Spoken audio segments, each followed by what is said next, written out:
Alors cette semaine, on va célébrer la Journée mondiale des réfugiés. Alors vous le voyez tous les jours, les images de ces personnes qui fuient leur pays en masse ou qui survivent difficilement dans des camps, elles sont quotidiennes sur toutes les chaînes.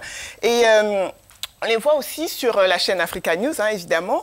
Et ces images, eh bien, le problème, c'est qu'elles changent un petit peu la perception des gens, la perception que les gens ont des migrants. Elles alimentent les peurs et elles façonnent aussi les stéréotypes. Alors, comment est-ce qu'on fait pour changer la perception qu'on a des migrants et des réfugiés?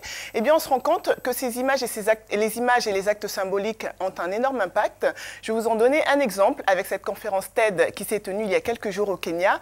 Alors, pour ceux qui ne connaissent pas, TED, c'est une plateforme qui diffuse des idées via des conférences qui sont organisées principalement aux États-Unis, mais aussi un petit peu partout dans le monde.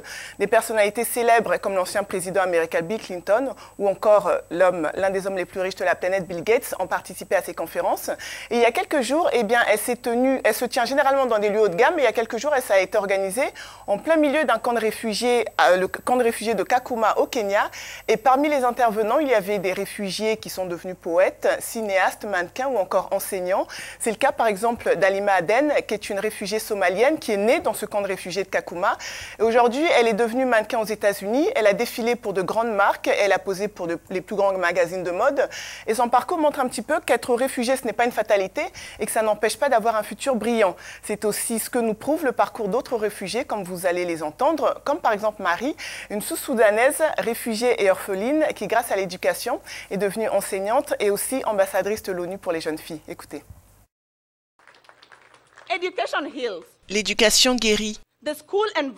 L'environnement scolaire vous permet de vous concentrer sur l'avenir. Prenons-le comme ça. Lorsque vous êtes occupé à résoudre des équations mathématiques et à mémoriser de la poésie, vous oubliez la violence dont vous avez été témoin chez vous. Et c'est le pouvoir de l'éducation. Cela crée un lieu de paix.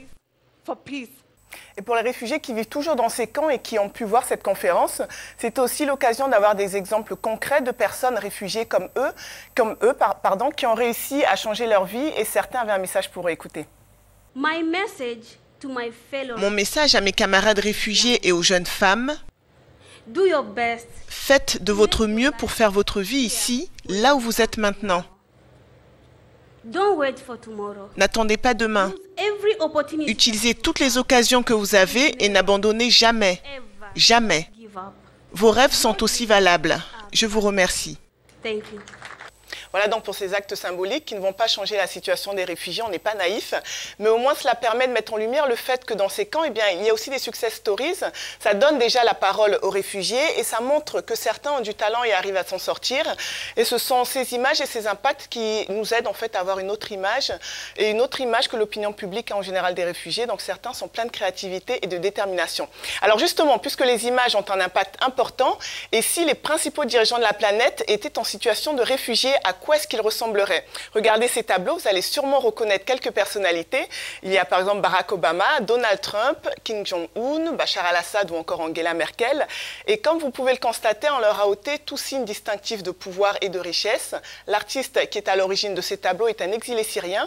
Il voulait montrer qu'on est tous vulnérables et qu'on peut tous demain devenir des réfugiés ou des migrants, parce que finalement, eh bien, aucun d'entre nous ne peut échapper aux aléas de la vie. Voilà. C'est très très sympathique tout ça. Enfin, je trouve que c'est des œuvres d'art qui sont assez intéressantes, et comme vous dites, personne n'est à l'abri en fait de tomber, de passer de l'autre côté, peut-être du côté obscur. Un peu à de l'empathie, à se mettre un petit peu à la place des réfugiés. Voilà, c'est tout pour aujourd'hui. Je suis Barbara Londou et vous avez regardé la chronique Culture.